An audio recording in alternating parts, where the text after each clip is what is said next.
Hey guys, Dylan from Noble Records coming at you with another video. You've seen my top 20 most wanted records video, but I thought I'd do something a little bit different for this one. So this is the top 20 most wanted Holy Grail records. Now, when I said I did the video of the top 20 most wanted records, that was basically records that most people want. I guess there's a different way you could interpret it, but this is the top 20 most wanted Grail records. When I talk to record collectors, people come in my shop and they ask me, hey, do you have this? Have you ever seen this? These are the ones that the most people are asking for. I did a little poll on Instagram to see what people were looking for. These were the top answers for what people are looking for. So if you are in a collector circle and you're always looking for records and you are looking for new things and you're just now starting, maybe these are some suggestions of really cool things that you can get, maybe a little bit on the rare side. This is not, most of this stuff you probably never heard on the radio. Most of this stuff is a little bit under the radar, but still, when the collectors start digging deep, these are the ones that they got their sights set on. Before we get started, if you haven't already, hit that subscribe button and that like button. It would help us out so much just to keep the channel going. We love doing these videos for y'all, and we want to keep doing it for a long time. It helps us come up with great content. Also, if you haven't already followed us on Instagram, follow us on Instagram. I have a record store in Matthews, North Carolina. I'm always got really cool stuff coming in the shop. Fun stuff that we post on there. You can stay in contact with us there as well at Noble Records. So, got my little stack of records down here. I have, over the past 15, 20 years of collecting, I've amassed a few records, and these are the ones that, a lot of these, even the times I've sold my collections, I haven't sold these because these are the ones that I've looked hardest for the longest time. So most of these have come along in the past few years. This is absolutely in no particular order. I'm just going off of, I pulled them off the shelves as I went, and this is how we have them. So no order, no ranking. Miles Davis, Kinda Blue. This is an epic album. There's no doubt if you're into music at all, you've seen this record before. But this is the 6i. This is the very first press. And actually, this pressing is one where they misspelled Cannonball Adderley's name. So just the first press or a 6i of this is one that I see people going for all the time. Super important jazz record. One of the standouts in the development of modal jazz. Miles Davis's career. Bunch of great players on here. Just amazing stuff all around. But this is one of the greatest jazz albums of all time and one of the most wanted in that original first press Columbia 6i label. Another one, I guess I must have been in the jazz section. This is John Coltrane, Love Supreme. I got this at a yard sale back in probably 2010. I got it, I think, for $1 or $2, I don't even know, and I didn't even know that it was that great of a deal at the time. I just knew that it was a record that I wanted. I'd been looking for it for years, and this is a really tough record to find. This is the first press on the Impulse label, but the original mono of this goes for an exorbitant amount of money. This is a stereo. The stereos are a little easier on the wall, but still an expensive and tough record to find, but this is one of the most wanted. Even if you're not really a jazz collector, a lot of people still want this record because of its significance. It's such a fantastic record. One of my absolute favorites for sure. John Coltrane, Love Supreme. Next up is the Zombies, Odyssey and Oracle. This is an original US press, and this is a promo copy with the timing strip. Any original pressing of this is usually really tough to find and people are looking for, but the original US is a great one, but the top tier, top level, is the original UK mono is the one that people really look for, and I would actually love to have that. This is in my top 3 favorite albums for sure. It's maybe competing for the spot #1, but this is an absolutely fantastic pop psych record. That's kind of putting it into a cubby hole, but this is a really fantastic record. It is incredible and very tough to find the original, but reissues can be had very easily. If you haven't heard this record, Odyssey and Oracle by the Zombies is absolutely next level incredible. Next up here is Sixto Rodriguez Cold Fact. It's just called Rodriguez Cold Fact, but his name's Sixto. It says it on the label, Sixto Rodriguez. So this is the original US press on Sussex. This is just a phenomenal record. It's folky, psychedelic, but incredible singer-songwriter. Rodriguez has a fantastic, incredible life story. But back, in the 70s when he was making music, he was not well known. He did not take off and do very well in the States. He did really well in South Africa and Australia. He's a lot more well known there. But here, he just didn't get the recognition he deserved. The original U.S. pressings of either of his albums are very hard to find and sought after over the past few years. The values have gone up astronomically on them. So I was very fortunate to find this original pressing, a shrink, super clean copy.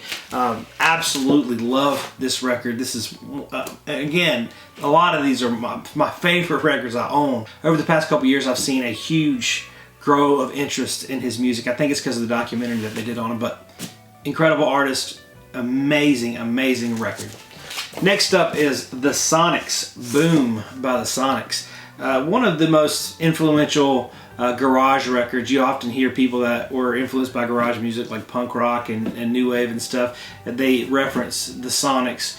And even psychedelic music, people like the Stooges and stuff. I mean, they reference how incredible the Sonics were and how big of an influence they are. Just a really, really killer early garage band. They had a few great records, and this one, I've got this one, found it a couple years ago. Super clean copy, but first press on Etiquette. Very, very incredible record. You don't hear about it that much, but in collector circles, a lot of people are looking for it, and they got their feelers out. So The Sonics, Boom, amazing garage record. Next up is Saxophone Colossus. Now, I notoriously had a copy of this, and then when I opened my shop, I traded it to a friend for a bunch of just classic rock records that I could sell for, stock. I needed stock for the shop, and I regretted selling my original press so bad, but about a month ago, 2 months ago, I bought this amazing jazz collection. There was an original U.S. press in there of this Saxophone Colossus by Sonny Rollins on the Prestige label. It's got the 50th Street address on it. This is the very first press of this, and I'm telling you, this rascal is stone mint. This is a jazz record that a lot of the jazz guys is tip top of their list when they're starting out, and a lot of people never find a clean one. I've never seen one cleaner than this. It's immaculate. So this is an incredible record, very tough to find, and on the top of a lot of people's want lists. Saxophone Colossus by Sonny Rollins. This is one of the most amazing albums ever made. This is King Crimson, In the Court of the Crimson King. Actually, the pressing that I'm referring to I don't have, and I would love to have.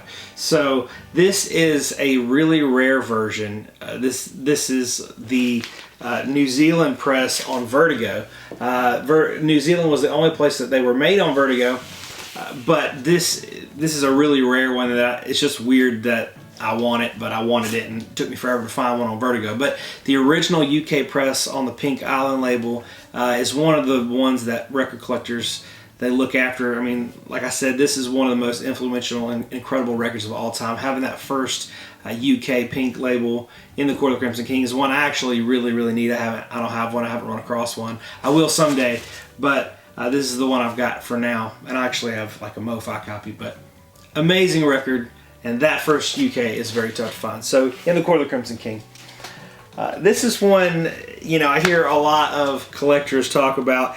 It is an amazing record, but I think that the reason why that people want it so much, and it's always on top of people's list, one of the reasons is its place in High Fidelity. They have that scene where Jack Black won't sell it to the customer, and it's a hilarious scene. But this is Captain Beefheart, Safe as Milk. This is an original stereo copy, and this thing is super clean. I've had several copies of this over the years, and maybe about 6 months I found this copy, and it is just like near mint, almost perfect condition. Love this record. Really cool. Captain Beefheart a lot, and I almost put Trout Mask Replica on this because it is one that a lot of people look for, but a lot of people can't stand that record. A lot of people, they don't get it, and it took me a long time to really understand it and enjoy it, and it's still not my favorite. This is a lot more palatable listen. It's a weird record for sure, but it has a lot more blues rock influence, has a lot more, cohesive songwriting and music as well. So this is an incredible record, Captain Beefheart, Safe as Milk. The next one is the MC5, Kick Out the Jams, and this is the original US pressing. and this is the uncensored version. So even there are early original pressings that are censored, but right after they released this thing, they pulled it back and released it with a censored audio. There's one song in there, "Kick Out the Jams, Bleepy Bleepy." And, in the censored version, it says, "Kick out the jams, brothers and sisters," instead. So this is the uncensored version, very tough to get. One of the most incredible proto-punk records. Notoriously MC5, their show that Elektra came out to listen to them, to sign them, the Stooges opened for them. And so they both got signed that same night. So if it wasn't for MC5, we probably wouldn't have the Stooges. Amazing record, amazing band, tough one to find. Next one is the Wailers' "Catch a Fire." This is an original on the Island label. I have had the original Jamaican Tough Gong before. That one's really tough to get. But this is one, it's in pretty good shape. A lot of times you don't have the Zippo cover intact. Like I've got one in the shop right now and the top's kind of tore off of it. But this one's in really good shape. But it's got this Zippo cover that opens up like this. And it's just a really cool interactive artwork, not to mention incredible reggae record. And Bob Marley he was beyond his music. I don't have to tell you that, you already know probably, but what an incredible record, and a very tough one to find, especially in good shape. The Wailers' "Catch a Fire." This next one is Nick Drake, "Pink Moon." Now this is I think this is like a 70s UK pressing on Island, but the first Island UK pressing of this is tip top of my want list. I would love to have one. Very, very, very tough to find. If you don't know Nick Drake, he was such an incredible singer-songwriter, way ahead of his time. Just amazing lyrics, really somber, sad songs, but also such spirited music, incredible lyrics. He died very young. There's no footage of him ever playing, but we have his records that he put out. Really, really incredible stuff. If you like Elliott Smith, you'll love this. I always say that Elliott Smith is the rebirth of Nick Drake, but oh my gosh, amazing record. And I wish I had an original UK. One of these days I will track one down, but this will have to do until then. But amazing record, Nick Drake. As far as blues records go, I would say this is tip top of the GRAIL list for blues records. This is Howlin' Wolf, self-titled. They call it the Rockin' Chair album. I was lucky enough to find one of these a couple years ago, and this one's in really good shape, but almost virtually impossible to find them, especially in this good shape. This is an original press on that black chest label, but just his raspy growl of his blues vocal. There's passion in it. There's frustration in it. There's so much sorrow and joy in his voice.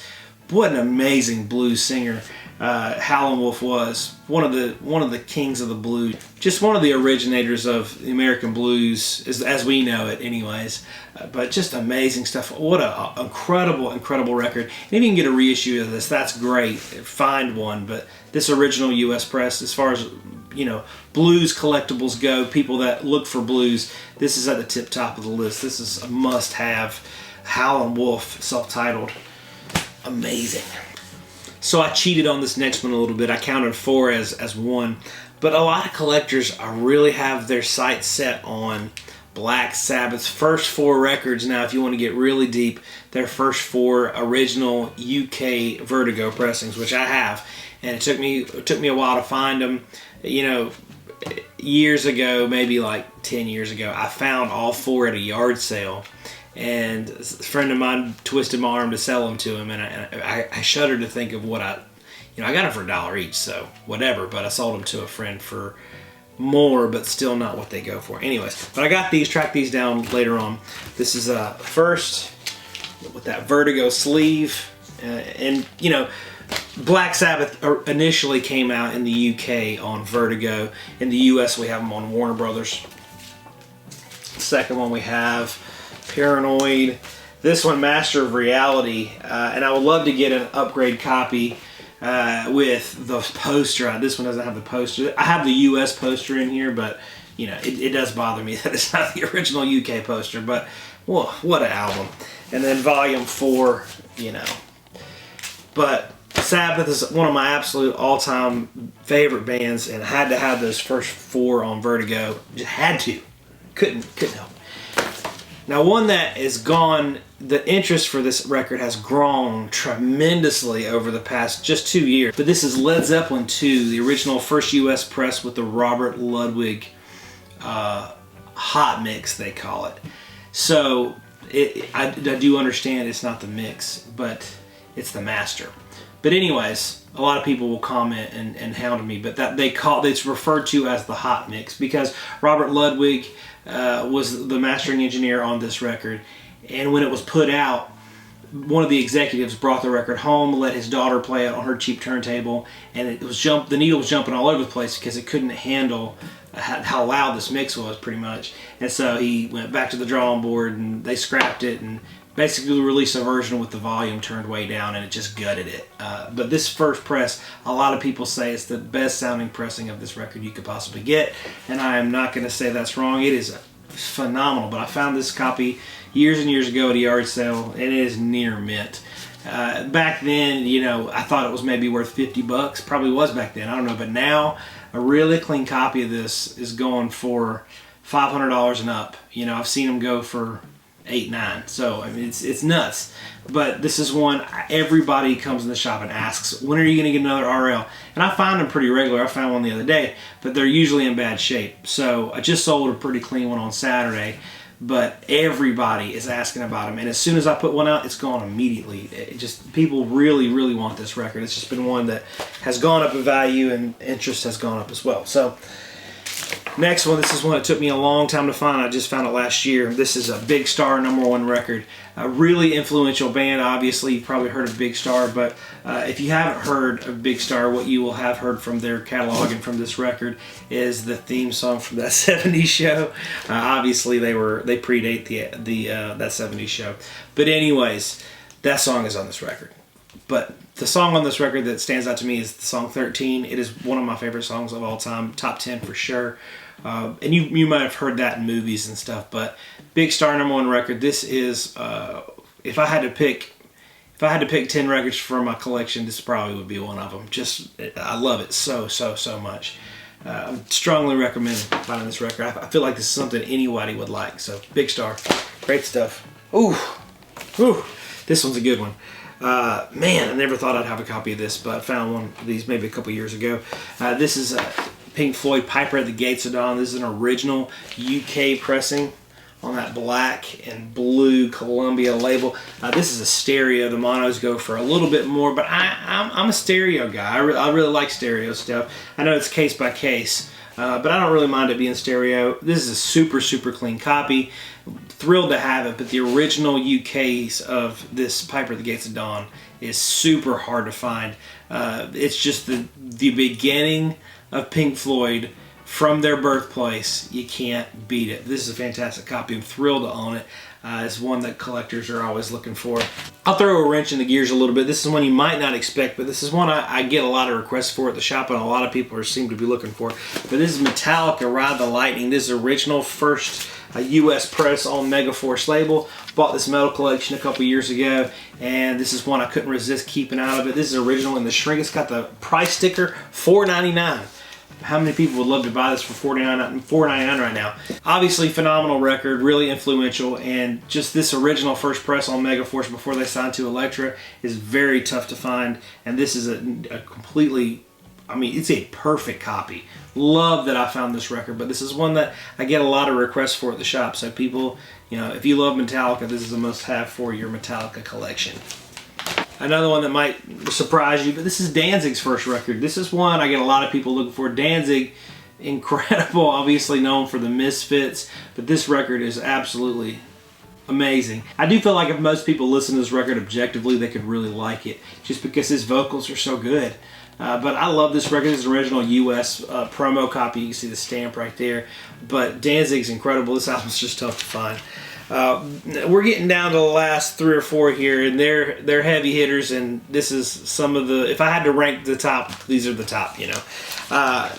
this is Psychedelic Sounds of the 13th Floor Elevators. 13th Floor Elevators was an amazing psych group from Texas. This is a first press, which is impossible to find these original monos. This has the hype sticker, which that's even more impossible to find. But the original mono, on the back, it has these, if you can see, there's columns of like credits and track listing. There's 3 columns on this, and most of them have 4 columns. It was just the tweak that they did on the back cover, but that's how you know a first from a second press. The second presses are the 67 presses, and those are a little bit more common, but still really, really, really, really hard to find those. These are impossible territory to get, but thrilled to have this. I've had a lot of copies in the past, just because people know I collect psych and they want to trade them to me. But this is the one that I've ended up with because I just absolutely love it. This is a no-brainer. First one I thought of when I was going to put it on the list this was probably it. And this is a Velvet Underground and Nico. This is a second pressing but it has the peel. This one is a peeled one, but this is a first press with the Emerson back on it. So there's a lot. I talk about this all the time, I feel like, but with the artwork, basically this guy was an actor. Eric Emerson back then was an actor. Most of you probably don't know who he is now, but they put during one of their live shows, there's basically a projection of him in the background, and when he saw it, he saw it as an opportunity to sue them and get some money. So he sued them and they took it off. So anyways, the subsequent pressings of it have it airbrushed out, but I like to have one with a peel. Hopefully one day I'll get one that is unpeeled with that uncensored back cover, but that is one seems like everybody wants. This next one, whoo! Talk about this record all the time too, but this is an original promo copy, US press of the Stooges Funhouse. Stooges, obviously, precursor to punk rock. Music would not be what it is today without the Stooges. Just an amazing, such a powerful, raw band, and this record encapsulates them perfectly. Love this record so much. It took me forever to find a nice, clean, original copy. Found this one in the bottom of somebody's closet collecting dust, and it is in great condition. I love this record, and this is one I get requests for all the time, and if I had 1 million copies, I'd sell them all in 10 minutes. Amazing, amazing stuff. This one I really thought might be the number one. I don't get enough clean copies of this record. Very, very tough to find, and it is one that is iconic. You see the cover everywhere, and people they can't get enough of this record. They want it, and that is Funkadelic, Maggot Brain. One of the greatest albums ever recorded. I mean, Eddie Hazel's guitar work is phenomenal, revolutionary, unmatched. Incredible album, a sweet marriage of rock and roll and funk. Could not live my life without this album. It is amazing, and the original pressings are really hard to find. And a lot of times when you find them, they're in really bad shape. This is a prime specimen. This one. So it has this unipack, which what that is when the record goes in the sleeve this way. And it's really brittle. This is basically just a piece of paper on the front. So a lot of times when you get them, they're in rough shape. But this one I got is just almost perfect copy. And love this record so much. This is the cleanest one I've ever found, hands down. But to find a clean copy, you're talking some serious money and a lot of hard work. So I thought for just kicks and giggles, I would show you my top 5 favorite grails that I've ever found that were on my want list forever. Real quick, so if you watch my channel, I talk about these records all the time, but if you don't, this is the first time meeting me, I want you to see them. So this is Hank Mobley Soul Station, original US press on that deep groove Blue Note label. One of the most fantastic jazz albums ever recorded, and it is just impeccable. Great stuff. Lee Morgan, the Cooker. I have a long relationship with this record. If you watch some of my other videos, you'll probably hear the story.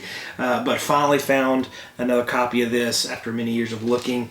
The original US Deep Groove Blue Note label.